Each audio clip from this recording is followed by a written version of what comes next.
बोलो सियावर रामचंद्र की जय। बोलो पवन पुत्र हनुमान की जय।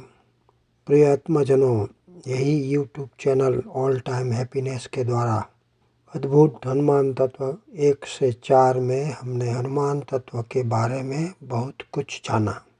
आज मैं आपको ऐसी बात बताने जा रहा हूँ, न तो आपको कोई शास्त्र, पुस्तक, ज्ञान और वाणी से जानी होगी। मुझे केवल हनुमान जी महाराज का ध्यान में मिली, न तो बुद्धि से आई है, ये तो ध्यान में प्रकटी हुई है। हनुमान जी महाराज क्यों अजरा अमर है? उनकी शक्ति विश्वव्यापी नहीं बल्कि ब्रह्मांड व्यापी है।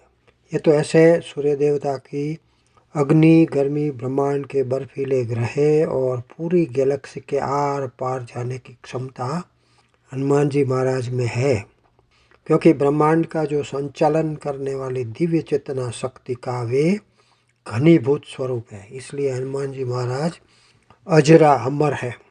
उनका निर्माण ही बोसॉन पार्टिकल से हुआ है।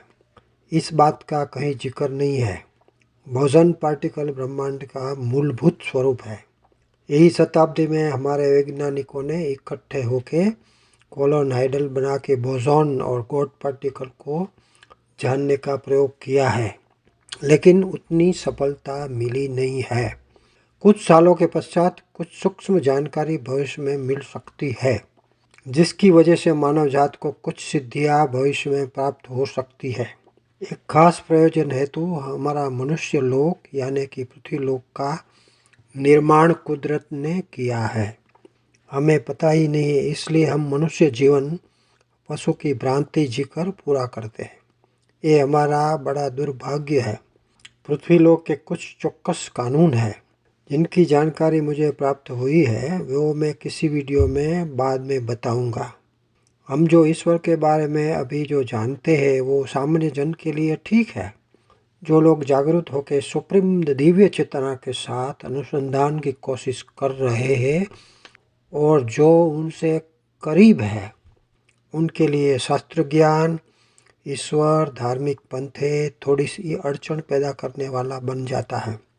इसी जड़ मान्यता से बाहर आने की ज़रूरत है। हमारे हरेक के जीव इस जगत की रचना करने वाली शक्ति का ईश्वरीय चेतना का एक माइक्रो मॉडल फिट किया है, और इसी लोक में अनेक प्रकार के जीव हैं, जिसमें मनुष्य को ही ईश्वरीय दिव्य चेतना को उजागर करने की शक्ति दी हुई है। इसलिए मनुष्य लोक में मानव होके पैदा होना एक बड़ी कृपा है और उपलब्धि भी है। इसलिए हमें पृथ्वी लोक में नियमों का पालन करें, हर पल को जीवंत बनाए। जिन आत्माओं ने इस ईश्वरीय दिव्य चेतना को अपने जीवन में सबसे ज़्यादा उजागर किया है, वो इसी पृथ्वी लोक में भगवान, ईश्वर, गॉड माने जाते हैं और वे पूजनीय बन जाते हैं। हमारे मनुष्य जीवन का उद्देश्य या लक्ष्य यही है। माया जिसे हम कहते हैं, उसका उद्देश्य यही है कि हमें दिव्य चेतना की ओर जाने से रोके। इसलिए पंथे, धर्म कहने वाले गुरु लोग उल्टी दिशा में ले जाने वाले बन जाते हैं।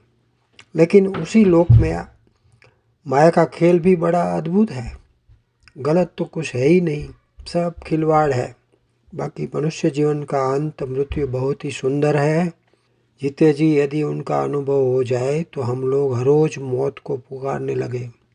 इसलिए कुदरत ने हमें उनका जीते जी अनुभव नहीं होने दिया है।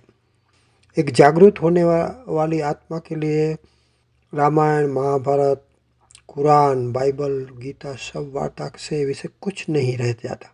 यमराज पाड़े पे बैठकर जीवात्मा को लेने आते हैं, ये सब एक बस बात है, ऐसा कुछ नहीं होता।